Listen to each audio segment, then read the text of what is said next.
আসসালামু আলাইকুম। আমাদের অনেক শুভাকাঙ্ক্ষী, তাদের অনেকের ফোন পেয়েছি কালকে থেকে এখন পর্যন্ত। অনেকে টেক্সট করেছেন, অনেকের ফোন ধরেছি, অনেকের ফোন ধরি নাই। মানসিকভাবে তো একটু নিশ্চয় বিধ্বস্ত অবস্থাতে আছে, অস্বীকার করার কিছু নাই। এখন প্রশ্ন হইল যে গতকালকে আপনাদের বাংলাদেশ সময় যখন দুপুর 12টা, আমাদের তখন এখানে আপনাদের এখানে যখন দুপুর এই রাত 12টা, আমার এখানে তখন দুপুর 1টা বাজে। তো আমার 1টায় আপনার 12টা বাজে। আমি রাত আপনাদের দুপুর 12টায় সম্ভবত কাছাকাছি একটা সময় সব শেষ আপনার করেছিলাম, লাইভ করেছিলাম। তারপরে ঘুমাতে গিয়েছি, পরিস্থিতি দেখলাম, বুঝা টুঝা যেটুকু বুঝলাম বুঝা তারপরে ঘুমাইতে গেলাম। ঘুম থেকে উঠে কিছুক্ষণ আগে লম্বা একটা ঘুম দিয়েছিলাম, উঠে নাস্তা টাস্তা করলাম। উঠে তারপরে চিন্তা করলাম যে আমাদের অনেক শুভাকাঙ্ক্ষী আছেন, তারা অনেক হতাশায় আছেন, তাদের জন্য কিছু কথা বলা দরকার। সেই সাথে যারা অনেক খুশি, যারা অনেক ধরনের মজার ট্রল করছে, তারপরে মজাক নিচ্ছে আর কি, তো এরকম কিছু লোকজন আছে, তাদের ব্যাপারে কিছু কথা বলার জন্যই আসলে আসা। ধরেন আজকে একটা নির্বাচন হয়েছে, এটা কিন্তু 1973 সালে নির্বাচন না, বাংলাদেশের মানুষের চোখের সামনে একটা নির্বাচন হয়েছে। আপনারে মনে করার কোনো কারণ নাই যে আমরা এই দেশে ভেসে এসেছি, আমাদেরকে এই দেশের মানুষ চিনে না, আমরা এই দেশের মানুষ, আমরা কি বলতে চাই, কি বলেছে, কি বুঝাইতে চেয়েছে সেটা মানুষ বুঝে না, এটা মনে করার কোনো কারণ নেই। চোখের সামনে যা হওয়ার হয়েছে, যেটা হয়েছে, আজকে যেটা বলছি কালকে সেটাই বলবো, আগেও সেটাই বলেছি, ওই জায়গাতেই থাকবো। আপনার মনে করে লাভ নাই যে কালকে তারেক রহমানরে যারা গালাগালি দিয়েছে, লন্ডনে আছে, চেনে না, এখানে বসে আপনার এই বিরিয়ানির দোকান থেকে টাকা খায়া তারপরে তারা এখন যায়া এই ফেসবুকে পোস্ট মারে, নানান ধরনের মজা টজা করে। আরে বেটা, জামাত ইসলাম ফেল করেছে না পাশ করেছে, এটা দিয়ে আমার কোনো লাভও হবে না, আমার ব্যক্তিগত কোনো লসও হবে না। এই দেশের ক্ষতি হয়েছে। চোর, বাটপার, দুর্নীতিবাজ এরা যদি দেশ চালায়, সেই দেশ কোনো দিন ভালো চলবে না। অনেক মানুষই, অনেকেই বলেন যে ভাই আপনি সরাসরি কেন বিএনপির বিরুদ্ধে হঠাৎ করে গেলেন, আপনি তো বিএনপির লোকই ছিলেন। ভাই আমি আওয়ামী লীগের সময় আপনাদেরকে একটা জিনিস বলেছি, আমার কিন্তু ভাই দুর্নীতি নিয়ে কোনো সমস্যা না। এই যে বিএনপিতে দেখেন না, আপনারা লেখা দিলাম যারা অনেক মজা টজা করছেন না, অনেক খুব ভাবসাব নিচ্ছেন, এমপি হয়েছেন। এবারটা এমপি হওয়ার উদ্দেশ্যটা কী রে তোর? তুই চুরি করার জন্য, জাস্ট চুরি করার জন্য এমপি হয়েছিস। উপর শ্রেণীর এই চোর, তোর সন্তান একটা এমপি, চোখ বন্ধ করে বলে দিবেন বিএনপি কিংবা আওয়ামী লীগের, চোখ বন্ধ করে বলে দেবেন ও যদি এমপির ছেলে হয় ও চোর। ওর পেটের মধ্যে পাড়া মারলে চুরির টাকা বের হবে, চুরির ভাত বের হবে, খাবার বের হবে। ও যে গাড়ি চড়ে সেটা চুরির টাকার, এই বাংলাদেশের জনগণের চুরির টাকার ইয়ে। ওর বাপ এত টাকা বেতন পায় না যে ছেলেরে অস্ট্রেলিয়া, ইউকে, ইউএসএ সেখানে নিয়ে পড়াশোনা করায়। সব এমপিদের ছেলেমেয়েরা বিদেশে পড়াশোনা করে, সবার, একজনও বাদ নাই। কিছু হইলেই তারা বিদেশে টাকা পয়সা কেমনে পাঠাবে, পোলাপান্ডে কেমনে বিদেশ পাঠাবে, আর পাতলা পায়খানা, হাঁচি কাশি যাই হোক, তারা সিঙ্গাপুর, থাইল্যান্ডে গিয়ে ট্রিটমেন্ট নেবে। এটা কমন জিনিস। টাকাটা কোত্থেকে আসে? তোরা চোর, বাংলাদেশে এই চুরি করে তারপরে রাজনীতি করে। কিন্তু এটা নিয়ে কিছু বলতাম না, কারণ চুরি করে আপনি যদি নাকি এখন থামাইতে যান, এটা থামাইতে পারবেন না। বা এটা একদম ইস্টাবলিশ হয়ে গিয়েছে যে এরা চুরি করবেই, এটা এইভাবেই চলবে।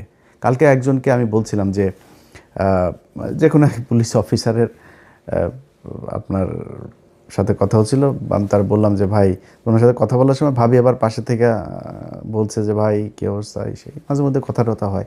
তা আমি ভাবি সালাম, এই ভাই তো ভোটটা দিবে না, দাঁড়িপাল্লায় আপনি কিন্তু দিবেন। তো উনি এই বলল, ওনার হাজব্যান্ড আমার আবার বলল যে কয় ভাই আমরা দাঁড়িপাল্লায় ভোট দিতে পারবো না, এটা আমাদের এই উপরের একটা হয়েছে, সিদ্ধান্ত হয়েছে যে আমরা এই দাঁড়িপাল্লায় ভোট দেবো না, ধানের শীষ। আমি বললাম ভাই কেন এটা এত হইলেন? কয় না ভাই, আমরা এটা যদি তার দাঁড়িপাল্লা যদি আসে তাইলে আমাদের সমস্যা হবে। মানে বুঝছেন তো, ওই ঘুষ খাবে, ওইটা ও একদম এই মাইন্ডের ভিতরে, মাথার ভিতরে ঢুকিয়ে রেখেছে যে ও ঘুষ খাইয়েই মরবে। ও ওর ঘুষ দিয়েই চলতে হবে, ও সৎ হবে, এই চিন্তাভাবনা ওর মাথার ভেতরে নাই। এ নাকি তার আরও ঊর্ধ্বতন কিছু অফিসার সহ নাকি তারা এই করেছে, না জামাত ইসলামরা আসতে দেওয়া যাবে না। এই হয়েছে গিয়া মানে বাংলাদেশের অবস্থা। এই জায়গা থেকে আপনি রাতারাতি চলে আসবেন, এটা সম্ভব না। এরা করে, আরে বাবারে বিএনপি এসেছে, বিএনপি তোর সমস্যা কি? তোর লাভটা কি? ধান্দাবাজি করবি এখানে বসে বিরিয়ানির দোকান থেকে টাকা খাইতি, এখন ওইখানে যায় বাংলাদেশে যায় 5 স্টার হোটেল, ওই যারা টেম্পু থেকে টাকা টুকা উঠাবে ওদের কাছ থেকে তোরা চান্দা নিয়ে খাবি।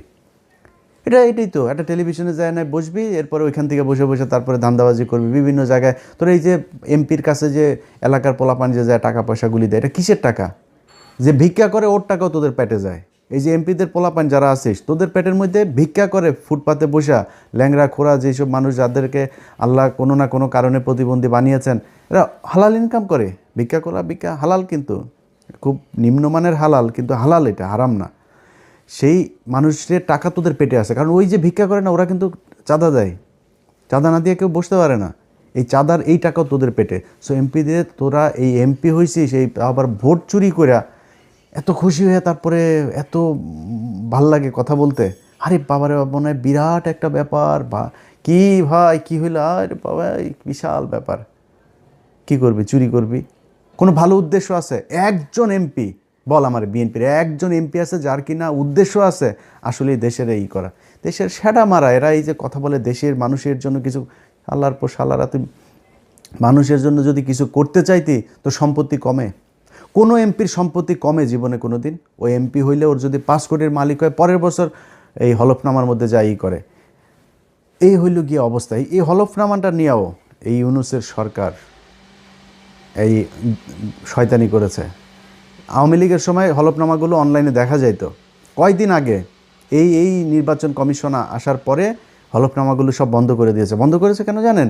2018 সালে এইবারের অনেক বিএনপির প্রার্থীদের হলফনামা ওইখানে ছিল।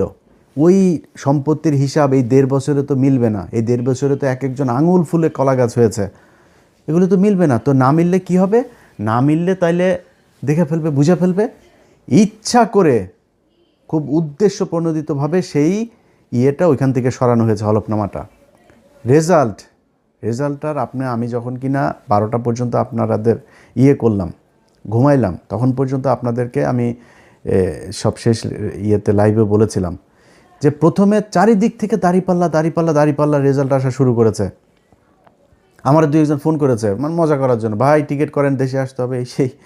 আমি বললাম ভাই দেখেন এখনও বহুত খেলা বাকি আছে এখানে, এত ইজি না জিনিসটা। এখনও ন্যাশনাল ইন্টারন্যাশনাল ডিপ স্টেট, তারপরে হইল গিয়া উত্তর পাড়াটারা যা আছে সব মিলে তারপরে বহুত হিসাব আছে। তখন নির্বাচন কমিশনের যে অ্যাপসটা আছে সেখানে দেখাইলো সব শেষ। ওরা দেখিয়েছে দাঁড়িপাল্লা 17 আর ধানের শীষ 12। প্রথমে কিন্তু 5টা না 6টা সব দাঁড়িপাল্লা। এরপরে সব শেষ এসে দাঁড়াইলো হইলো আপনার দাঁড়িপাল্লা হইলো এই 17 আর ওরা 12। হঠাৎ করে অ্যাপসটা বন্ধ হয়ে গেল, ওইখানে আর কোনো কিছু দেখায় না, কিচ্ছু দেখা যায় না।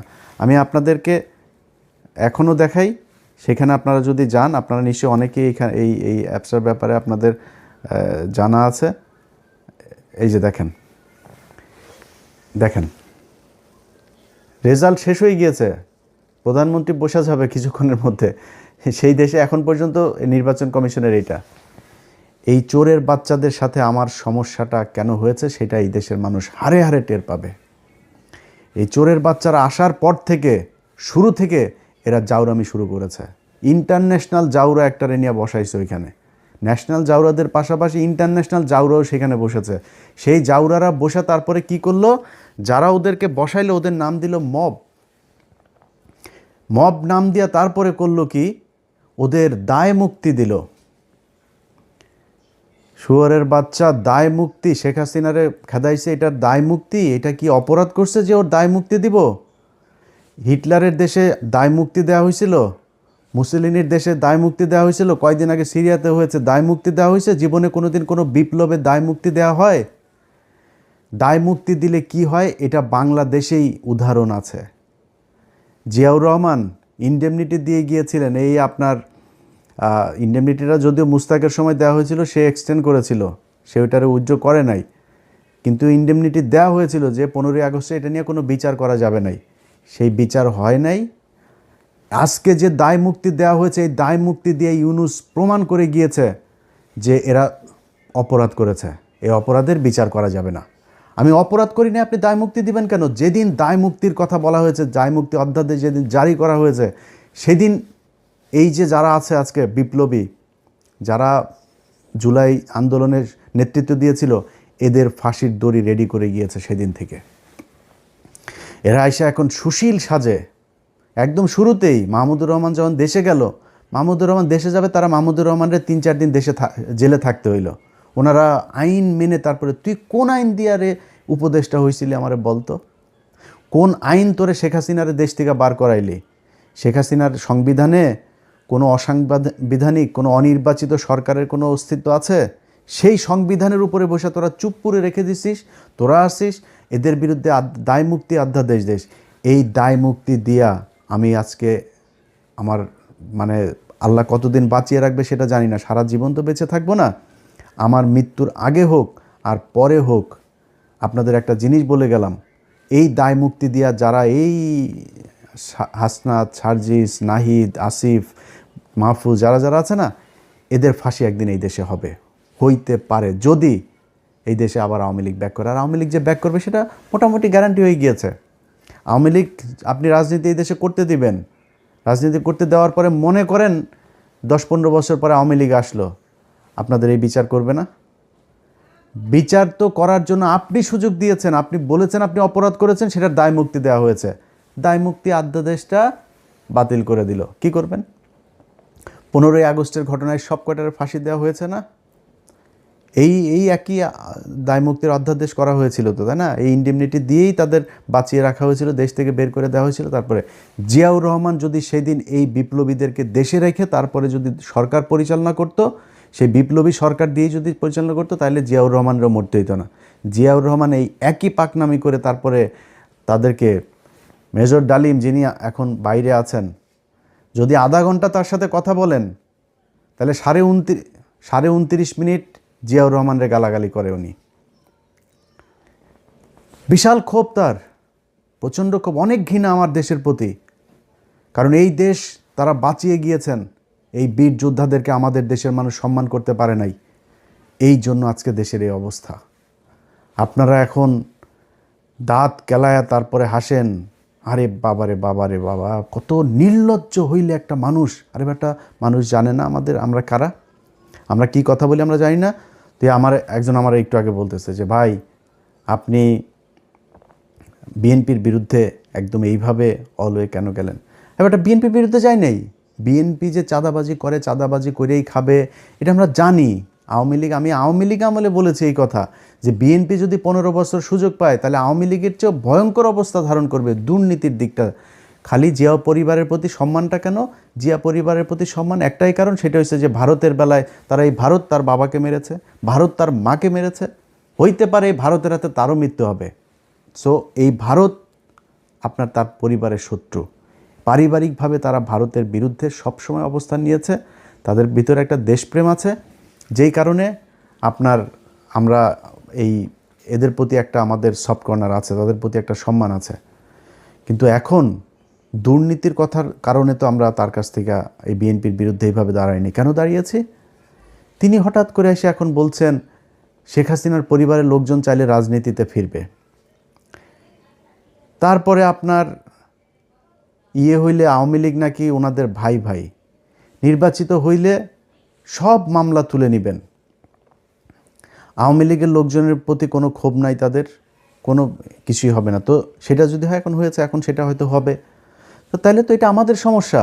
আমরা তো এই আওয়ামী লীগ আর ইন্ডিয়ার জন্যই তো আমরা এত কিছু করেছি। আমি যে আমার নিজের পরিবারের এই যে এতটা বছর নষ্ট করলাম, কেন? আওয়ামী লীগ আর ভারতের কারণে। আপনি সেই আওয়ামী লীগ তো মানে এটা সেপারেট কিছু না, Awami League itself India. So আপনি আওয়ামী লীগকে আনবেন আর ইন্ডিয়া আসবে না, বিষয়টা তো এরকম না। যেই কারণে আপনাদের পক্ষে থাকার কোনো সুযোগ ছিল না, এবং আজকে নাই, এখান থেকে ফিরে না আসলে সামনেও থাকবো না। আপনার মনে করার কোনো কারণ নাই যে ওই বিরানি আলমদের মতন আপনার 5 বছর আগে বলবো যে তারেক রহমান লন্ডনে কে যেন ওই যে ভাবসাব নিয়ে কথা বলছে না আপনার ওরা, এখন তারেক রহমানের পা চাটে। এটা ইলিয়াসরে দেওয়া হবে না, এটা আপনারে দেওয়া হবে। এই ইলিয়াসের পেটের মধ্যে হারাম ঢোকানো বহুত কঠিন জিনিস, সো ওইটা আপনাদের দেওয়া হবে। আপনারা হাসি খুশি তারপরে এখন খুব মজায় থাকবেন, মজা। এটা আপনারা জন্ম নিয়েছেন অসৎ পয়সা, হারাম টাকা, মানুষের কুকুরের মতো লাথি উষ্টা খায় তারপরে তার পায়ে চাপা ধরে বসে থাকার জন্য। আমাদের এই জন্য জন্ম হয় না। আল্লাহ যেন ওই রাস্তায় জীবনে কোনো দিন না নেয়। জীবনের সবচাইতে খুব খারাপ পরিস্থিতির ভেতরে দাঁড়ায়ও নিজের আদর্শ যেটা ওইটা ধরে রাখবো। এইটা সারা জীবন করব, আজকে করছি পরেও করব। জামাত ইসলাম আজকে হেরে গিয়েছে না, হারানো হয়েছে তাদেরকে। এই জামাত ইসলামের খুব খারাপ ভয়ঙ্কর পরিস্থিতিতেও ছিলাম, সামনেও থাকবো যতক্ষণ পর্যন্ত দেখব যে না এই লোকগুলি সৎ। আমার যদি আপনি এখন ইন্ডিয়ার বিষয়টা না আনতেন, আমি বিএনপির সাথে জামাতের বিষয়টা এইভাবে করতাম না। কিন্তু যেহেতু আমি নিজের চোখে দেখছি এই দেশের, এই ভারতের হাতে, আমার শত্রু ভাই পৃথিবীতে আমার কোনো শত্রু নাই, আমার শত্রু একটাই, সেটা হচ্ছে ভারত।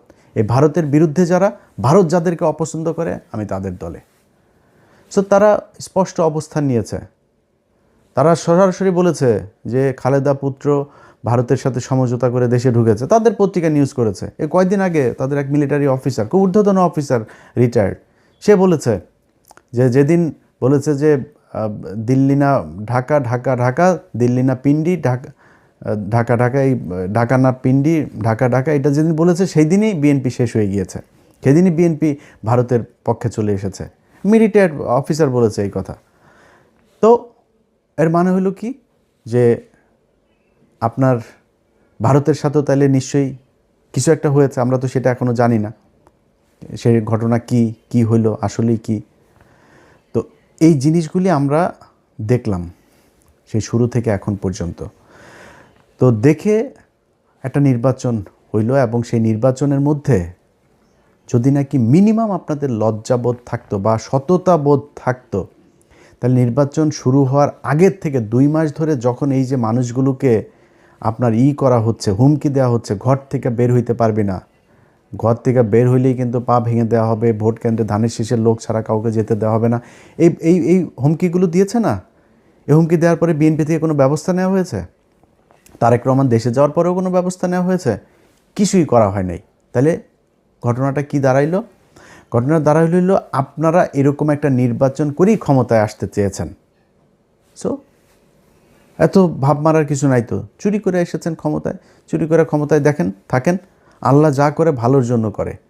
যদি নাকি মনে করেন যে এই সামনের দেশ চালানোটা এত সহজ হবে, এত সুন্দর এক দেশ আপনাদের জন্য রেখে গেল এই বালের সরকার একটা, এটা মনে করার কোনো কারণ নেই। প্রতিটা পদে পদে টের পাবেন। আপনার যেই ভালোবাসার সাংবাদিকরা আপনাদের এখন আছে, সেই সাংবাদিকরাই বুঝাই দিবে, এরাই বুঝাই দিবে আপনাদেরকে কি জিনিস তারা।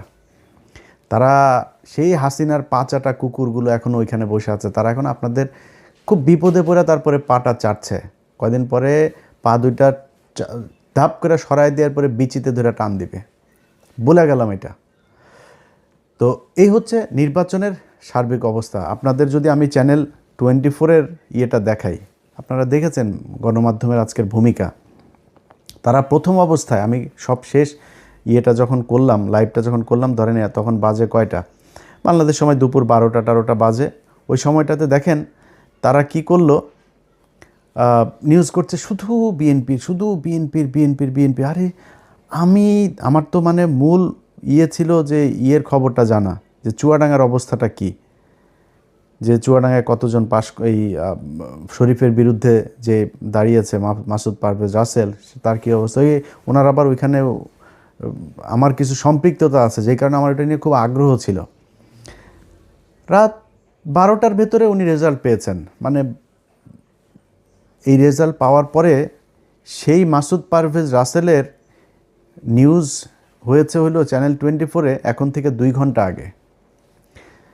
তারপরে ওইখানে ছাড়াও গত 3 ঘন্টার মধ্যে আপনি যদি নাকি রেজাল্টগুলো দেখেন এখন বেশিরভাগ জামাত যাচ্ছে। দেখেন রাজশাহী 4 আসনে আব্দুল বারী সরকার, তিনি 1,15,000 পেয়ে বিজয়ী হয়েছেন। তারপরে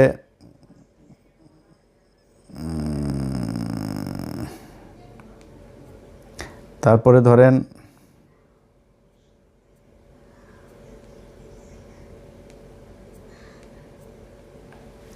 আচ্ছা, অ্যাডভোকেট রুহুল আমিন চুয়াডাঙ্গা 2 আসন থেকে বিজয়ী হয়েছেন। তারপরে হইল গিয়া রাজশাহী 1 আসনে বিজয়ী হয়েছেন মোহাম্মদ মুজিবুর রহমান, 1,71,000 ভোট পেয়েছেন। মোহাম্মদ আফজাল হোসেন কুষ্টিয়া 4 আসনে পেয়েছেন, 2 ঘন্টা আগের নিউজ। কুষ্টিয়া 3 আসনের বিজয়ী হয়েছেন মুফতি আমির হামজা। তারপরে ঢাকাতে দেখেন, ঢাকাতে এই খবর তারা বহু আগে পাইতো, ঢাকার রেজাল্ট বেরোতে কেন এত সময় লাগবে। আতাউর রহমান বাচ্চু নড়াইল 2 আসনে পেয়েছেন দাঁড়িপাল্লা। তারপরে আপনার নামগুলো মনে রাখেন। তারপরে দাঁড়িপাল্লার অধ্যক্ষ আব্দুল হালিম বাগেরহাট 4 আসনে পেয়েছেন। তারপরে বাগেরহাট 2 আসনে বিজয়ী হয়েছেন শেখ মঞ্জুরুল হক রাহাত ভাই। ঢাকা 5 আসনে দাঁড়িপাল্লা বিজয়ী হয়েছেন। দেখেন ঢাকা 5 আসনে কেন এখন রেজাল্ট আসতে হবে? 3 ঘন্টা আগে রেজাল্ট দিয়েছে সিরাজগঞ্জ 4 আসনে রফিকুল ইসলাম ভাই। তারপরে হইল গিয়া ওই যে হাবিবুর রহমান নামে বাটপার আছে যে একটা, এই বাটপার ফেল করেছে আবু তালেব মণ্ডল ভাইয়ের কাছে পাবনা 4 আসনে। তো এনারা এই খবরগুলো এখন দিচ্ছে। আপনাদের মনে আছে শুরুতে যখন তারা বিএনপির খবরগুলো সব দিচ্ছে, আমি আমার সব শেষ লাইভ যেটা করলাম, আমি আমার লাইভে এই নামগুলো বলে গিয়েছি না? এই যে রাহাত ভাইয়ের নাম বলে গিয়েছি না? এই যে চুয়াডাঙ্গা 2টা আসন, এই যে মুফতি আমির হামজা সহ কুষ্টিয়া 3টা আসনের কথা, বাগেরহাট আসনের কথা, এগুলো বলে গিয়েছি না? সেই রেজাল্ট এখন আসছে। কেন আসছে? এখন কেন আসছে? এখন ওনাদের যেই মানে লিমিট যেটা ছিল সেই লিমিট পূরণ হয়ে গিয়েছে। টার্গেট পূরণ হয়ে যাওয়ার পরে এখন গড়পড়তা এখন যা এখন যে যেমনি লবিং টবিং করে যার মতো করে পারছে সেই সেটা নিচ্ছে। তো এখন আবার একদম না দিয়ে তো আর পারা যায় না। যে জায়গায় পারেই না, ওই পোলিং এজেন্ট যারা ছিল তারা কোনোভাবেই নাসুর বান্দা হয়ে তারপরে দেখছে যে এটা ঝামেলা করা যাবে না, ওই জায়গাগুলোতে এখন আসন দিয়ে, আর এখন তো আসন এই কটা আসন তো দিতে হবেই, 2/3 হয়ে গিয়েছে, আর কি দরকার। এইভাবে নির্বাচনটাতে করা হয়েছে। তো এরপরে এখন সারা দেশের মানুষের ধরেন একটা ক্ষোভের জায়গা আছে। যেমন আমি নিজে ঢাকা শহরের অনেক জায়গায় অনেক অনিয়ম, সারাদিন বহু অনিয়ম হয়েছে, অনেক জায়গায় এজেন্টকে থাকতে দেওয়া হয় নাই, অনেক জেলাতে পুরো মানে সব কেন্দ্র দখল করে তারা করেছে, কোনো টেলিভিশন পত্রিকা সেগুলো নিউজ করেনি। কিন্তু জামাত ইসলামও দলগতভাবে সেটার কোনো প্রতিবাদ সেরকম শক্তভাবে করে নাই এবং সেটাকে পাত্তাও দেয়নি। তো আমি মনে করেছি হয়তো জামাত ইসলাম যেহেতু তাদের তো নিশ্চয়ই লোকজন আছে, তারা নিশ্চয়ই ওই হিসাব রাখছে যে কোথায় কি হচ্ছে, যতটুকু সহনশীলভাবে তারা সেটা করছে। কিন্তু না, পরে দেখা গেল সেই ইয়েগুলোতে, যেমন আপনার ভোলাতে যে অধ্যক্ষ আপনার নজরুল ইসলাম, দেখেন তাকে মানে একদম জোর করে হারানো হয়েছে, তারপর অনেক ভোট পেয়েছে খুব কাছাকাছি ব্যবধানে। আপনার এই যে ভোলার আরেক আসনে ওই যে হাফিজ গিয়াসুদ্দিন আল মামুন, হাওয়া ভবন মামুনের যেই ভাই হাফিজ ইব্রাহিম, খুব কাছাকাছি ব্যবধানে সে জয়ী হয়েছে। কত মানুষ ভোট দিয়েছে ওইখানে। ত্রাসের রাজত্ব, মানুষকে ঘর থেকে বেরোতে দেয়নি। সকালবেলা গিয়ে আগের দিন রাতে গিয়ে বলে এসেছে যে পাড়ায় যে মানুষগুলি দাঁড়িপাল্লায় ভোট দিবে তারে ভোট দিবে না এরকম জানে, সবাই বাড়িতে গিয়ে হুমকি দিয়ে আসা হয়েছে। আমার যে ফেসবুকে আপনারা এই ভিডিও দেখছেন, এই ফেসবুক পেজের মধ্যেই দেখবেন কত শত ভিডিও আমি আপলোড দিয়েছি। এগুলো কি কোনো অনিয়ম না? কিন্তু জামাত ইসলাম আমি জানি না ওনারা এটার কোনো প্রতিবাদ করে নাই। এখন এই মুহূর্তে আমি আপনাদেরকে পাবলিক পারসেপশন শোনাই। মানুষ যারা আপনাদেরকে ভোট দিয়েছে, ভাই আপনারা এখন মাপ করে দিচ্ছেন, আপনারা এখন এটার নিয়ে কিছুই বলবেন না, কিছুই আপনাদের কোনো ক্ষোভ নাই, যা পেয়েছেন আলহামদুলিল্লাহ, এটা যদি বলেন। হ্যাঁ, আমি জামাতের যে বক্তব্য, সেই বক্তব্য হয়েছে যে ওনারা বলছেন যে ইলিয়াস আমরা কোনো ঝামেলায় যেতে চাচ্ছি না, আমরা যদি ঝামেলায় যাই তাহলে তৃতীয় পক্ষ এটার সুবিধা নেবে। ভাই তৃতীয় পক্ষের সুবিধা নেবে কোনো সমস্যা নাই, তাহলে আপনি সব মেনে নেবেন নাকি? আপনাকে তো প্রতিবাদটা করতে হবে, আপনাকে তো জানাইতে হবে যে আমরা ভোটটা এই কারণে আমরা মেনে নিচ্ছি, কিন্তু মেনে নিলেও আপনারা এই অন্যায়গুলো করেছেন, এটা ভবিষ্যতে আমরা মানব না, কিংবা এটার কি চাই, একটু কথা তো বলতে হবে জামাতটাই। কিন্তু জামাত সেটা বলে না, এটা জামাতের ব্যাপার, জামাত কি করবে। কিন্তু আমি শুরুর থেকে একটু বলি যে জামাতের সাথে যখন এই জোটটা হয়, এই জোটের সময় নানান দেন দরবার, একবার আসে যায় যায় আসে, এনসিপিও বিএনপির সাথে জোট বেঁধে ফেলে, এরকম অবস্থা আর কি, হুমকি দেয়, বুঝছেন। তো এরা 30টা আসন নিল। ভাই 30টা আসন কি মনে করে নিলেন আমার বলেন তো একটু। মামুনুল হক 20 আসন, তার 50 আসন দিতে হবে। তারপরে এ গ্রেড প্রার্থী ওই যে রেজু ফজু চরমনার এই মাতালটা 150 আসন চেয়েছে, মানে ওনারে 150 দিতে হবে। জামাতের নেতৃত্বের জোটে জামাত 100 আসনে করবে, আর অন্যান্য যারা জোটের সঙ্গী আছে তাদেরকে বাকি 50টা। কি শিয়ালের ভাগ বুঝতে পারছেন। তাদের এ গ্রেডের 143টা প্রার্থী, সে এ গ্রেডের প্রার্থীর কই চাচা? আপনি নিজে 2 আসনে দাঁড়িয়েছেন, ভাবটা দেখেন তার। ধরেন দলের প্রধান আছে না, যেমন খালেদা জিয়া, শেখ হাসিনা, ওনারা যেমন দাঁড়াইতো, তারেক রহমানও 2 আসনে দাঁড়িয়েছেন। তো এই দলের প্রধান হইলে আবার 3টা 4টা, আমি জানি না এটা কেন করে, তো 3টা 4টা 5টা আসনে এরকম এরকম দাঁড়ায়, এটা আমাদের দেশের বোধহয় রেওয়াজ এরকম। তো উনি ওই ভাবটা ধরতে গিয়েছে, উনি একা 2 আসনে দাঁড়িয়েছেন। ওরে বাবারে বাবা, 2 আসনে দাঁড়িয়ে 2 আসনই উনি হেরে গিয়েছেন। কত বড় এ গ্রেডের ক্যান্ডিডেট আপনি, দলের প্রধান, আপনি বুঝেন। একটাও পায় নাই। বলছিলাম না, আরও অনেক দিন আগে বলছিলাম না, এই 2টার একটাও পাশ করবে না, একটাও পাশ করে নাই। 143 আসন কই? চাপ দিয়া জামাতের কাছ থেকে নিতে হবে। এই একই চাপ দিয়া যখন চরমনায় চলে গেল, মামুনুল হক হুজুর সেই চাপটা দিয়া এই সুযোগটা কাজে লাগায় কতগুলি আসন নিয়ে নিল। ভাই আপনার সবগুলি আসনে এই যে এনসিপির পোলাপানগুলো, তাদের একটারও টাকা পয়সা নাই তো। এদের জামাতের টাকা পয়সা দিয়া, তারপরে বিভিন্ন মানুষজন তাদের সাহায্য সহযোগিতা করে তারপরে তাদের নির্বাচনের খরচটা জোগাইল। তা আপনার তো নাই, আপনি 30টা নিলেন কেন? এদের অনেকেই আছে যারা টাকার অভাবে অনেক সমস্যায় পড়তে হয়েছে। তা আমি নিজে যতটুকু পেরেছি, এরে ওরে না তারে বলে টলে এরকম আমি নিজে থেকেও বলেছি অনেককে, তো এটা হয়েছে। তারপরে জামাত ইসলাম তো তাদের সহায়তা করেছেই।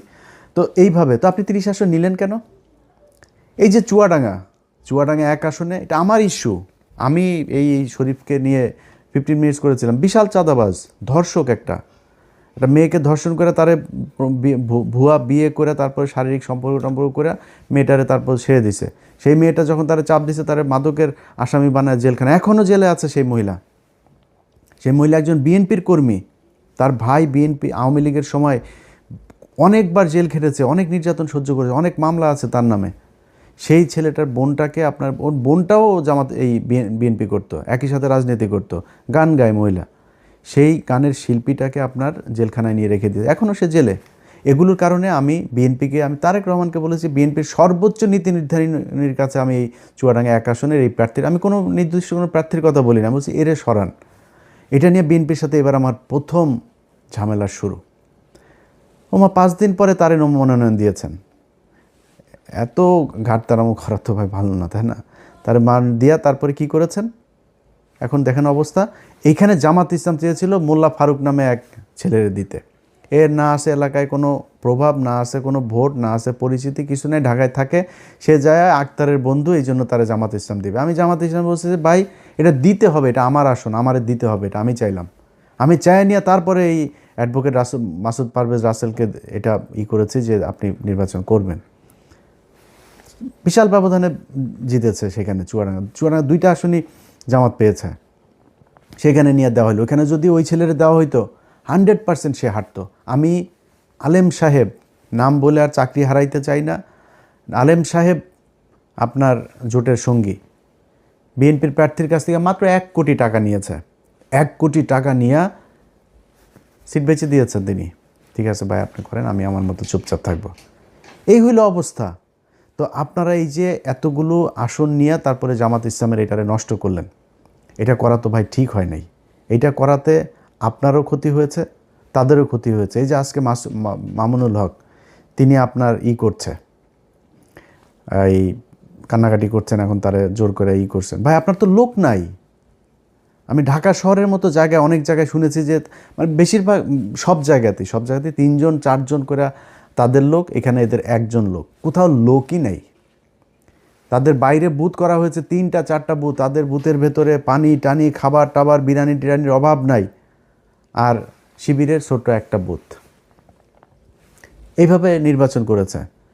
আপনার তো লোক নাই, আপনি যে দাঁড়াইলেন, আপনার কিছু টাকা পয়সা লাগবে না, আপনার লোকজন লাগবে না যারা কিনা সবগুলো কেন্দ্রে পাহারা দিবে, এটা পারেন নাই, যে কারণে সমস্যা হয়। সব জায়গায় ছড়ায়া ছিটায় না করে 2টা আসন নিতেন, 5টা আসন নিতেন, নিয়ে আপনার লোকগুলির সব এই 5 আসনে কাজে লাগাইতেন, তাহলে রেজাল্ট পাইতেন। আপনি তো করেন নাই সেটা। আপনাকে মানুষ ভোট দিয়েছে, ভোট আপনারে দেয় নাই, ভোট এই ধানের শীষের বিরুদ্ধে মানুষ ভোট দিয়েছে। এবার নৌকারে যেভাবে ঘৃণা করেছে, এবার ধানের শীষে 1.5 বছরে মানুষ ওই ঘৃণা করেছে, করে আপনাদেরকে ভোট দিয়েছে। এই দেশের মানুষের দোষ দেওয়া লাভ নাই।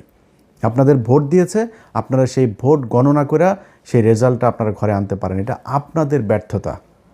তারপরেও মন্দের ভালো হইল, এই দেশের মানুষ ভালো আর মন্দের মাঝখানে যেই দেয়াল, সেটা তারা চিনতে শিখেছে। যারা কিনা ভাবসাব মাইরা এখন মনে করেন ইনমিন কইরা তারপরে পারফিউম মেয়েরা সরকারি গাড়ি নিয়ে সংসদে যাবে, ভাই পেটটার মধ্যে, আপনার বাচ্চার পেটটার মধ্যে পাড়া দিলে ঘুষের টাকা, চুরির টাকা, পাবলিকের চুরির টাকা নিয়ে আপনার ঘরে, তো ভাব ছুতান কেন? আপনারা চুরি করে তারপরে এমপি হইছেন, চোরের মতো থাকবেন, তো ভাব মারার কিছু নাই। তো এই চোরেরা যে চোর, সেটাও বাংলাদেশের মানুষ দেখেছে, আপনাদেরকে দেখায় রাখলাম। একটু নিজের ছোট মনে হয় না? যারা মনে করে বোধহয়, আমি আমার ইয়েতেও দেখলাম, আমার এই কি বলে ফেসবুকের লাস্ট যে পোস্ট ছিল, সেখানে আমি দেখলাম অনেকে কমেন্ট করেছে, কিরে তুই কই হারাই গেলি কেন? এবার আমি কি চুরি করছি?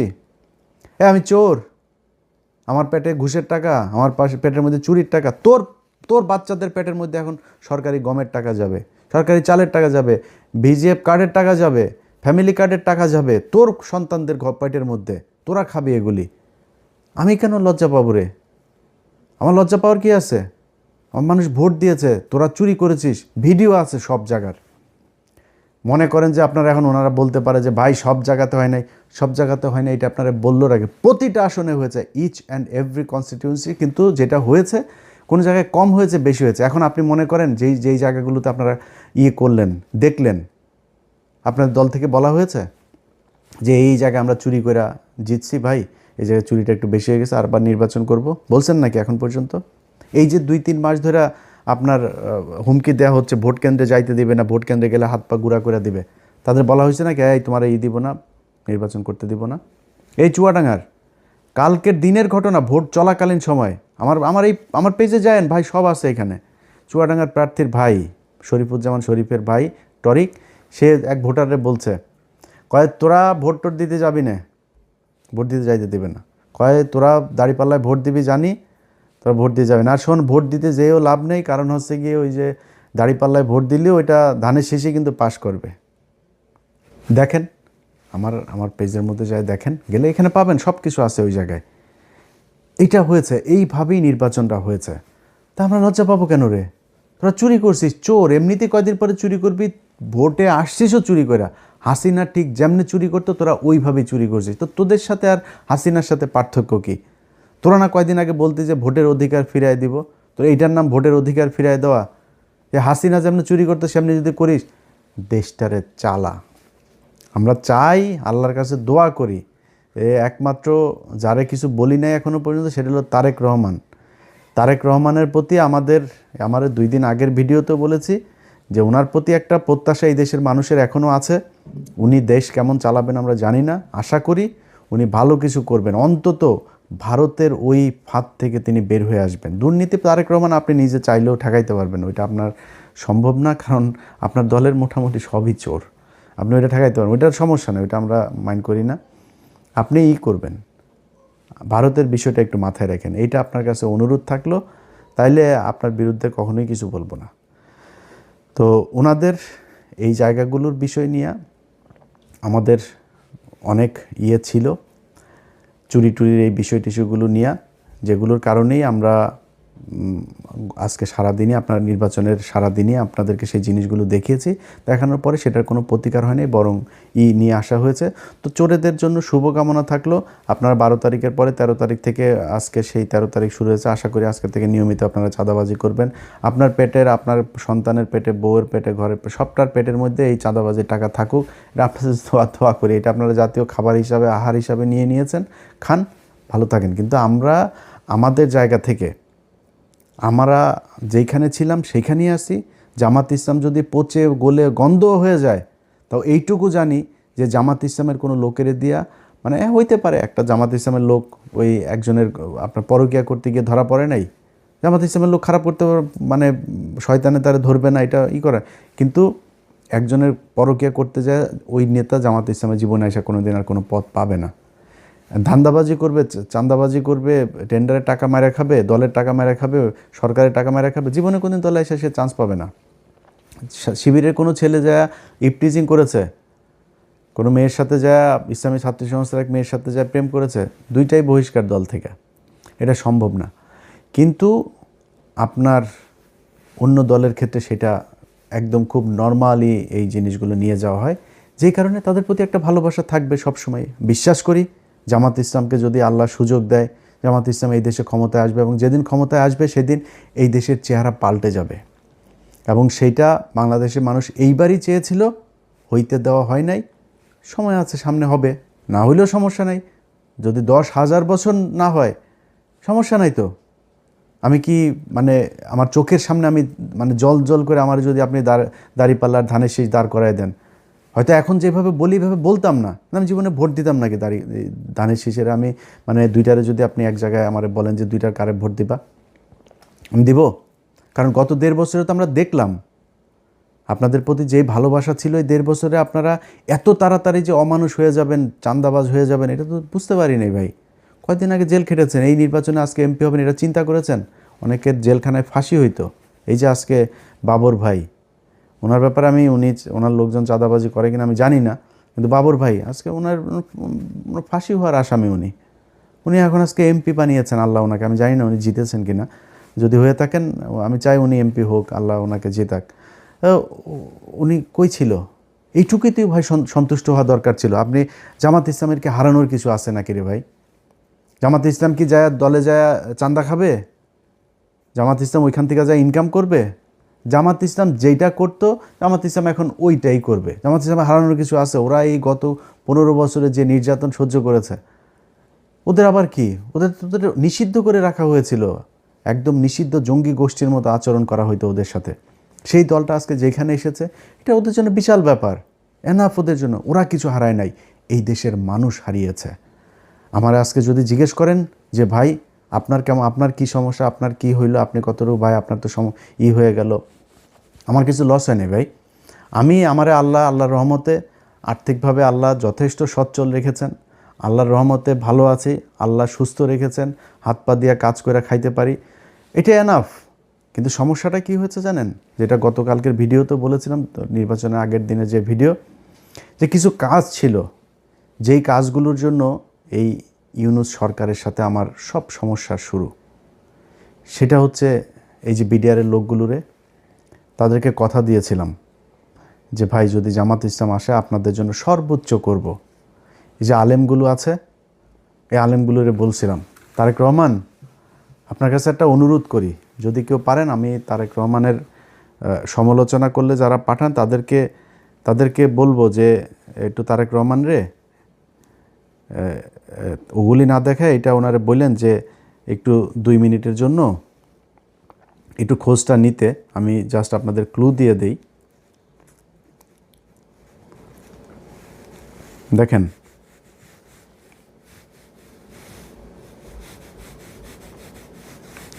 দেখেন এটা আপনাদেরকে আমি দেখাই, আমি জানি না আপনার দেখা যাবে কি না। আচ্ছা এই যে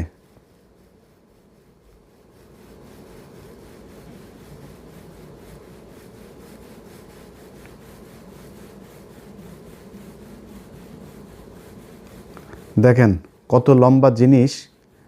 এই জিনিসটা যেটা দেখলেন না, আরও আরও আরও আছে, আরও অনেক আছে, আরও অনেক অনেক অনেক, প্রায় 1,500 মানুষের তালিকা এখানে। এই মানুষগুলো এখনও জেলখানায় আছে। মামুনুল হক হুজুর, আপনি যে আজকে এমপি হওয়ার জন্য যে তোড়জোড়টা করছেন না, আপনি এই জেলখানায় যারা আপনার পা ধুইয়া দিত, নিজের বাসা থেকে খাবার নিলে নিয়ে আপনারে দিয়ে আসতো, আপনার ভোর রাতে উজু করার জন্য যা পানি নিয়ে এসে দিত, সেই মানুষগুলো এখনও জেলখানায় আছে হুজুর। খোঁজ নেন নাই আপনারা। 1.5 বছর আপনি এই আফগানিস্তান ঘুরতে যান, জেলখানার মানুষগুলোরে ছাড়াইতে পারেন নাই। এটার নাম জেহাদও না, এটার নাম ইসলামও না, আপনারা করেন নাই। তো যে 2টা জিনিস বললাম, আমার বাংলাদেশের যত প্রভাবশালী, এটা সেনাপ্রধান হোক আর ইউনূস হোক, আসিফ নজরুল হোক, সবার সাথে আমার গ্যাঞ্জাম বেঁধেছে 2টা জিনিস নিয়ে। সেটা হলো বিডিআরের এই লোকগুলোকে, এটা কেন জানি মায়া লাগে এদের জন্য। এখন কী বলবো বলেন, আরে আলেম এই দুইজন আর আরেকটা জায়গা আছে, সেটা হইলো যে ওই যে ফেনীতে 16 জন মানুষ কন্ডেম সেলে পড়ে আছে, তাদেরকে এই বনজ কুমার একদম আপনারা তদন্ত করেন আবার আপনার মতো, আমি আমার মতো তদন্ত করেছি, 15 মিনিটস করেছি, সেখানে দেখিয়েছে সেগুলো কি হয়েছে। যদি পারেন ওই মানুষগুলোরে একটু ছেড়ে দিন। আর আরও কিছু জিনিস আছে, এই যে প্রথম আলোর ঘটনায় কিছু মানুষকে এখানে জেলখানায় নেওয়া হয়েছে, এই মানুষগুলোর ছেড়ে দিন। এই মানুষগুলোর কেউ এটার সাথে জড়িত না, আমার নামে মামলা দিয়ে রাখেন। এই মানুষগুলোর এখানে তারা ফেসবুকে একটা পোস্ট করেছে, একটা পোস্ট শেয়ার করেছে, সেই কারণে তাদেরকে নিয়ে তারপরে এখন একটা করে তারপরে বিচার করার চেষ্টা করা হচ্ছে। এই খুশিটা প্রথম আলোরে করতে যায় না তারেক রহমান। আপনার আজকে যত সাংবাদিকরা আপনার পায়ের নিচে আপনার জিভ দিয়ে আপনার পা চাটছে, এরা সবাই আপনার বিরুদ্ধে ছিল, সবাই। এখানে এই বাংলাদেশে এমন একজন সাংবাদিক নাই যে সাংবাদিক, আমি সাংবাদিক খুব ছোট একটা সাংবাদিকের আপনার জন্য এই গত 6 বছরে যতটুকু আমি নিজের ক্ষতি করেছি এটুকু কেউ করে নাই। এই 6 বছর আপনি আজকে আপনারা যেমন কথা বলছি না, এই 6 বছরে এমন কথা বলি নাই কোনো দিন। কারণ আপনারে এই 6 বছরে আপনারা যে নির্যাতন সহ্য করেছেন, এই নির্যাতনের এই সময়টাতে আপনি আমার কিছুই করতে পারতেন না আপনার বিরুদ্ধে কথা বললে। কোনো দিন বলি নাই, কোনো দিনও বলি, একটা সিঙ্গেল ওয়ার্ডও আপনি আমার দেখাইতে পারবেন না। আজকে পরিস্থিতির কারণে কিছু সমালোচনা করি, এগুলো নিলে আপনার ভালো হবে। কারণ হলো যে এই যারা আজকে পাঁচাটে, এই পাঁচাটা বাহিনী 2 দিন পরে রাতারাতি বের হয়ে যাবে। আর আরেকটা অনুরোধ আপনার কাছে করে যাই, জীবনে কোনো দিন আওয়ামী লীগকে নিয়ে আসার চেষ্টা করেন না। আওয়ামী লীগকে যদি নিয়ে আসার চেষ্টা করেন, আপনার দল থাকবে না। কেন থাকবে না জানেন? জামাত ইসলাম কিন্তু পেছনে যাবে না।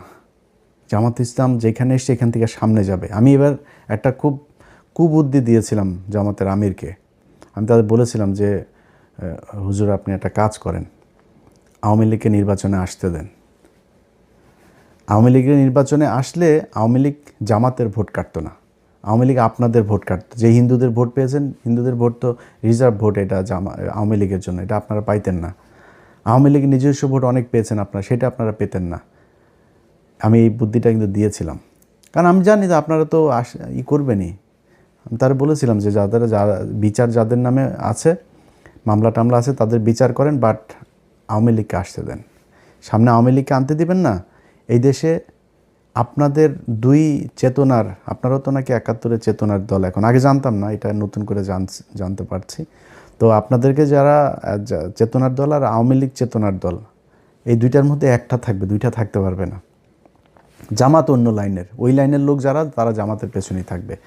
যাই হোক, ভিডিওর শেষে বাংলাদেশের মানুষের জন্য একটা বাংলাদেশের মানুষের কাছে আসলে ক্ষমা চেয়ে নিচ্ছি যে আপনাদেরকে বিশাল স্বপ্ন দেখিয়েছিলাম, সেই স্বপ্ন বাস্তবায়ন করতে পারি নাই। কেন পারি নাই সেটাও আপনারা জানেন। আপনারা ভোট দিয়েছেন কি দেন নাই, এটা আপনি নিজেকে জিজ্ঞেস করেন। আমরা একটা নীরব বিপ্লব দেখেছি এই দেশে।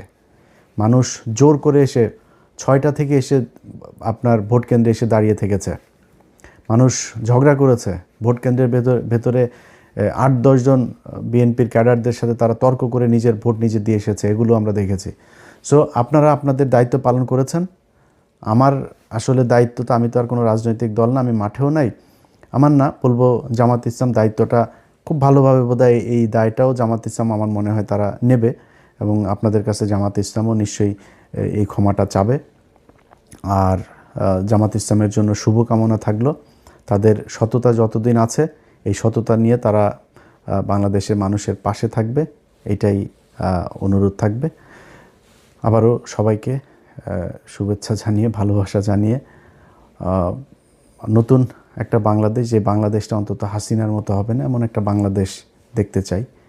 এই বিএনপি তো আজকে হয়তো নির্বাচনের কারণে বিরোধিতা করেছি, তো এই বিএনপি তো আজ থেকে 1.5 বছর আগেও তো তারা আমার খুব আত্মার লোক ছিল, তাই না? এদের মধ্যে অনেক মানুষ এখনও আমাকে ভালোবাসেন। তো তারা দেশ চালাবে, আশা করি হাসিনার মতো সেই জঙ্গি খেলা, সেই ভারতের সাথে স্বামী স্ত্রীর সম্পর্ক, এগুলো যদি না করে তাদের সাথে সম্পর্ক খারাপ থাকবে না মনে হয়। নির্বাচন যদি আবারও আসে 5 বছর পরে, নির্বাচনী প্রতিদ্বন্দ্বিতা করতে গেলে আবারও জামাত ইসলাম যদি নির্বাচন করে, আবারও জামাত ইসলামের পক্ষেই থাকবে। আগেই বলে রাখি, এটা আর মনে করেন আমি আবার বিরিয়ানির দোকানের ওই মাল না, কিন্তু আমি ওই মাল টাকা দিয়ে 2 দিন পর পর পা চাটাইতে পারবেন, আমি ওই জিনিস না। আবার নির্বাচন সামনে আসলে আবার ওই জামাত ইসলামের পক্ষেই থাকবে। যদি এই 5 বছর দেখি আপনারা ভারতের ব্যাপারে সুন্দর পদক্ষেপ নিয়েছেন, করেছেন, তাহলে যে কোনো দিন আবার আপনাদের প্রশংসা করে কথা বলবো, আমার কোনো সমস্যা নেই। আমি কারোর কাছে দায়বদ্ধ না ভাই, জামাতের থেকে বের হয়ে আপনার বিএনপির পক্ষে কথা বলবো, আর জামাত আমার টাকা পয়সা দিয়ে তারপরে আমাকে করেছে, তাদের দলে নিয়েছে, তারপরে তার টাকা পয়সা দেওয়ার ওই ফুটেজ বার করে দিবে, ভাই ওগুলি তো করি নাই কারোর সাথে, আপনার সাথেও করিনি, তাদের সাথেও করিনি, কারোর সাথেই করিনি। সো আমি কারোর কাছে দায়বদ্ধ না। আমার একটাই পরিচয়, একটাই, আমি এন্টি ইন্ডিয়ান। ওই জায়গাতে আপনি যখন বলবেন আওয়ামী লীগরে আনবেন, ইন্ডিয়ার সাথে ভালো সম্পর্ক হবে, তারপরে আপনার ইন্ডিয়ান পত্রিকাতে আপনার কি বলে করবে, প্রশংসা করবে, তখন আমি বুঝবো সামথিং রং, তখনই আপনার বিরুদ্ধে আমি কথা বলবো। আদারওয়াইজ সব কিছু ঠিক আছে, চালায় যান। চুরি করে ক্ষমতায় এসেছেন, দেখেন দেশটা মোটামুটি চালান। অবস্থাও ভালো না, অর্থনৈতিক অবস্থাটা খুব একটা বোধহয় ভালো না, ঠিকঠাক মতো চালায়েন, এটাই চাই। 5 বছর পূর্ণ হন, ইনশাল্লাহ কথা হবে আবারও।